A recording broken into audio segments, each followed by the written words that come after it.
So I first heard about the paradox of choice idea in a TED Talk given by Barry Schwartz in 2005. Um, and I believe he's responsible for having coined the phrase paradox of choice because he wrote a book with the same title, which I have not read. But I first saw this TED Talk a couple years back, and then I just watched it again the other day, and I think it is quite brilliant. Now, in his 20-minute talk, he explains the topic quite thoroughly, but for the sake of time, I will just sum up in a few sentences. Basically, having lots and lots of choices will not necessarily make you happier. In fact, too many choices often leads to an inability to make decisions and or ultimately less satisfaction with the decision you make, even if it was a really, really great choice. Barry Schwartz has a surefire recipe for happiness that he discusses. He says that the secret to happiness is low expectations. And although I would not, recommend low expectations in most areas of life, I can certainly think of examples where my high expectations have ruined an experience for me. For example, if I go see a movie and I'm expecting it to be really great, well, then the chances are that I will probably just be disappointed. Whereas if I think the movie's going to be terrible, then I might just be pleasantly surprised. But what I actually want to discuss in this post is that idea that too many decisions can lead to a paralysis in decision making and or to less satisfaction with the decision that you do make. So I have actually experienced this in my own life a couple times in a few different contexts recently, and so I'd like to just talk to you a bit about those examples. Example number one.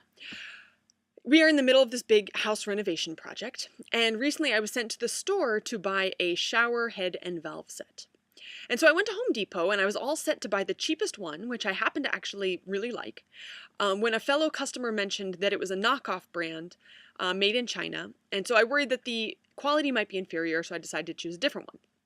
Now, of the other many, many, many options, there wasn't one that I really particularly liked. So I thought, okay, I'll just go to Lowe's instead and see what their selection is. But at Lowe's, it was the same thing. They had lots of options, but none stood out as being a clear favorite. So I went home empty-handed. Now, at home, my husband and I went online, where we were faced not just with, a million different choices of shower heads, but also all these customer reviews telling us how awful they all were. So I decided then that I should go to this local kitchen and bath store that I had, the employees there had been very helpful in the past. So I went, but unfortunately they had hundreds more options. And what made it even worse is they did not have the prices listed directly on the example, the floor model. And so when I finally did find one that I liked, it turned out that it was way too expensive. So again, I went home without having purchased anything. So after repeat trips to all these stores, I realized that I just needed to bite the bullet and make a decision. And I knew I was being really silly, but I just felt completely overwhelmed by the stress of trying to make the best choice. And, there were just too many options. And even though I knew it was a fairly trivial decision, I was really bothered by the idea that I was incapable of making the best choice.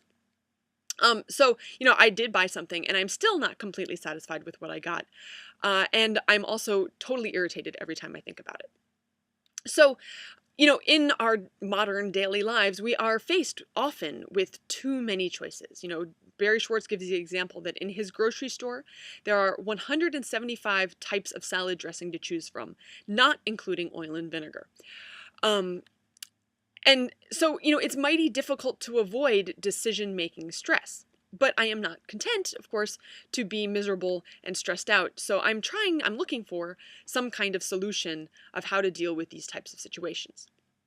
And what I think I'm going to do next time I'm in this similar type of situation, and I've not tried this yet, is, for example, if I have to buy something that it's really not that big a deal, not that important, and it's not something that I already have a lot of information and knowledge about, I think what I will do is just, call ahead to a store where I expect the employees will be knowledgeable and helpful, and ask them to put aside, say, 5 or 6 options for me to choose from when I get there.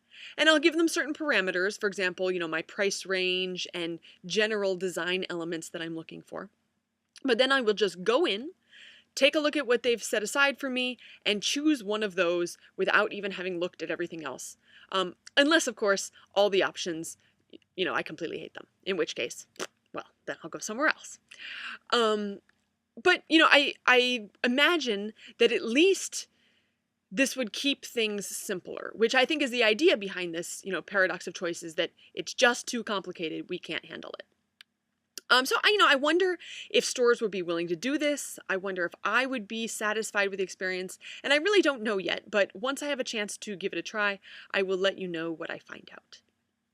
And I mentioned earlier that I wanted to tell you about 2 recent experiences with the paradox of choice, but since this post has already gotten long enough, the next one will have to wait for another day. So please do check back in a couple of days for my next post, because I think the other example really is the more meaningful and interesting example of how having too many choices can detract from your happiness. And one last thing, if you enjoyed that TED Talk by Barry Schwartz, you might also want to check out Malcolm Gladwell's talk on spaghetti sauce.